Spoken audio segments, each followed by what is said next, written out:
శ్రీ గురుభ్యో నమ. శ్రీ మహాగణపతయే నమ. శ్రీ లలితా మహాత్రిపురసుందరియే నమ. ఈరోజు మనం సౌందర్యలహరిలోని 34వ శ్లోకం శివశక్తులకు అభేదం అన్న విషయాన్ని మరోసారి స్ఫురింపజేసే ఈ శ్లోకాన్ని తెలుసుకుంటూ ఉన్నాం. శరీరం త్వం శంభోః శశిమిహిరవక్షోరుహయుగం నవాత్మానాం మన్యే భగవతి నవాత్మానమనగం అతః శేషాశేషీ త్వయముభయ సాధారణతయా స్థితః సంబంధో వాం మరసపరానందపరయోః. శరీరం త్వం శంభోః అంటే శంభునకు శరీరం నీవు శివుడి యొక్క శరీరం. ఆ శరీరం కూడా ఎలాంటిది అంటే శశిమిహిర వక్షోరుగ యుగం, సూర్య చంద్రులను స్తనద్వయంగా కలిగిన శరీరం. నీ శరీరమే శివుడి యొక్క శరీరం అంటున్నారు. అంటే ఇక్కడ సూర్యచంద్రౌ స్తనౌ దేవ్యాః తావేవ నయనే స్మృతౌ ఉభౌ తాటంకయుగళౌ మిథ్యేషా వైదికి శృతి.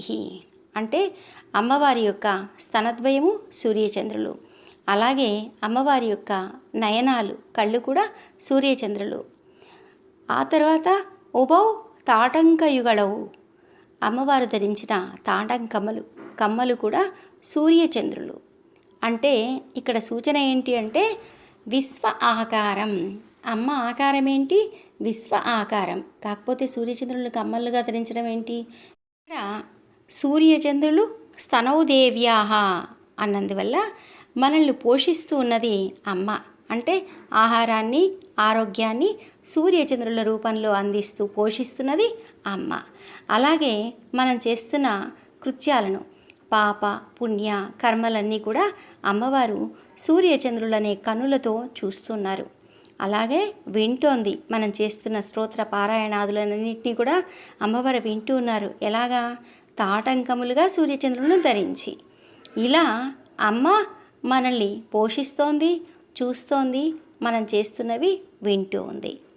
ఇలాంటి తల్లి యొక్క ఆ శరీరమే శివుడి యొక్క శరీరం. అంటే శివశక్తులకు అభేదం అన్నది ఇక్కడ. అలాగే శివుడిని చెప్తూ ఉన్నప్పుడు నవాత్మానం అనఘం అంటున్నారు. నవాత్మానం అనఘం. నవాత్మకుడు అంటే నవ వ్యూహముల రచయిత. ఈ సృష్టి చేసిన తర్వాత సృష్టి మనుగడ కోసం స్వామివారు నవ వ్యూహాలను ఏర్పాటు చేశారు. అలాగే అనఘం అన్నారు, అనగుడైనా అని. అనఘం అంటే పాపరహితుడు. స్వామివారిని ఇక్కడ పాపరహితుడు, నవ వ్యూహాత్మకుడు అంటున్నారు. ఆ నవ వ్యూహాలేంటో చూద్దాం. అతః శేష శేషి త్వయ. స్వామి శేష అయితే అమ్మవారు శేషి అవుతుంది.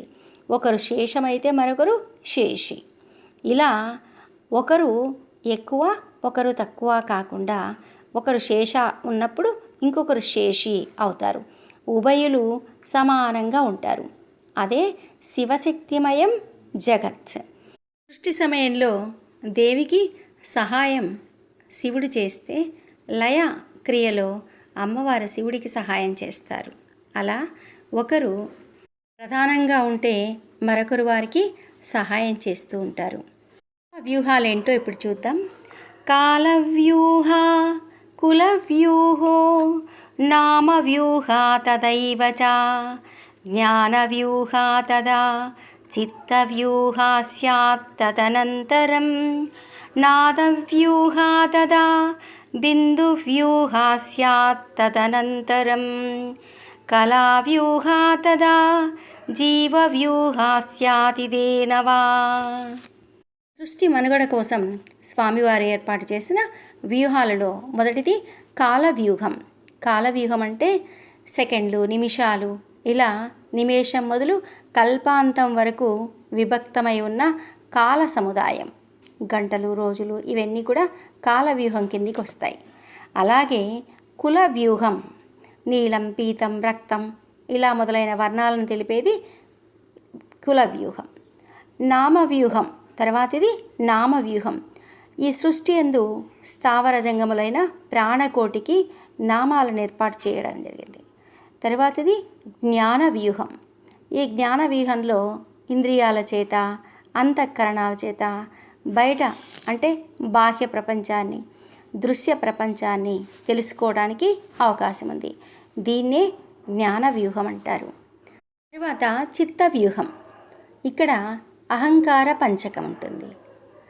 మనో, బుద్ధి, చిత్త, అహంకార చతుష్టయము, మహాతత్వం, మొత్తం 5. తర్వాతది నాద వ్యూహం. ఈ నాద వ్యూహంలో వాక్కుకు సంబంధించిన పర, పశ్యంతి, మధ్యమ, వైఖరి, రూపాల వివరాలు ఇందులో ఈ వ్యూహంలో రచించబడ్డాయి. తరువాతి వ్యూహం బిందు వ్యూహం. ఇక్కడ షట్చక్రాములు ఆధారము నుంచి ఆజ్ఞ వరకు ఉన్న కుల మార్గాన్ని ఈ బిందు వ్యూహంగా చెప్తారు. మూలాధారం, స్వాధిష్టానం, మణిపూరకం, అనాహతం, విశుద్ధి, ఆజ్ఞాచక్రాలు. ఈ చక్రాల యొక్క సముదాయమే బిందు వ్యూహంగా చెప్పబడుతుంది. తరువాతి వ్యూహం కళా వ్యూహం. ఇక్కడ 50 అక్షరాలు, వీటినే కళలు అని కూడా అంటారు. ఇది అక్షర సముదాయంతో కూడుకున్న వ్యూహం. తరువాతిది జీవ వ్యూహం. ఇక్కడ భోక్తలైన జీవుల యొక్క సంఘం వివరింపబడుతుంది. అదే జీవ వ్యూహం. ఇవన్నీ ఏర్పాటు చేసిన వాడు కనుకనే స్వామివారిని నవవ్యూహాత్మకుడుగా చెప్పబడుతూ ఉన్నారు. వ్యూహాత్మకుడైన స్వామివారిని కవులు ఇలా స్తుతి చేశారు. నవవ్యూహాత్మకో దేవః పరానందా పరాత్మకః నవాత్మా భైరవో దేవో భుక్తిముక్తిప్రదాయకః పరానందా పరాశక్తిః చిద్రూపానంద భైరవీ యోర్యాదా సామరస్యం జగదుత్పద్యతే తదా. పరానందుడు, పరాత్మకుడు అయిన దేవుడు నవవ్యూహాత్మకుడు. ఈ నవాత్మకుడైన భైరవదేవుడు భుక్తి ముక్తి ప్రదాత, పరానందయై, పరాశక్తి అయి, చిద్రూపమైన శక్తి ఆనంద భైరవి అవుతుంది. ఈ ఆనంద భైరవి భైరవులకు సామరస్యం ఎప్పుడు కలుగుతుందో అప్పుడు ఈ జగత్ ఉత్పత్తి జరుగుతుంది అంటుంది ఈ శ్లోకం. శివాశక్తి ఉభయ పదార్థ ప్రధానమైన ద్వంద్వం, వారి సంబంధం ఉభయ ప్రధానగతం. ఈ శబ్దార్థముల సంబంధం ఎట్లో అలాగే ఈ అర్థమునే మనసులో ఉంచుకుని సరస్వతీపుత్రుడైన కాళిదాసు వాగర్తావివ సంపృక్తౌ వాగర్త ప్రతిపత్తయే జగతః పితరౌ వందే పార్వతీ పరమేశ్వరౌ అంటూ స్తుతి చేశారు. శరీరం త్వం శంభోః శశిమిహిరవక్షోరుహయుగం తవాత్మానం మన్యే భగవతి నవాత్మానమనఘం. ఇక్కడ భగవతి అంటే షడ్గుణ ఐశ్వర్యముల చేత పూజింపబడే భగవతి అని. ధర్మము, ఐశ్వర్యము, యశస్సు, శ్రీ, జ్ఞానం, వైరాగ్యం, వీటిని షడ్గుణ ఐశ్వర్యములు అంటారు. అలాగే అంటే మనకి అష్టభగములు ఉన్నాయి. వాటిని అణిమాదులు అష్టభగాలుగా చెప్పబడతాయి. ఇంకోటి అంటే ఉత్పత్తి, వినాశం, జీవుల రాకపోకలు, విద్య, అవిద్యగా చెప్పబడుతోంది. శివశక్తుల యొక్క సామరస్యమే ఈ జగత్తుకు ఆధారం. అలాంటి శివశక్తుల యొక్క సామరస్యానికి సంబంధించిన శ్లోకాలు ముందు మరికొన్ని రాబోతాయి. అప్పుడు మరింత విస్తృతంగా ఈ సామరస్యాన్ని గురించి తెలుసుకుందాం. శ్రీమాత యొక్క అనుగ్రహంతో. శ్రీమాత్రే నమః.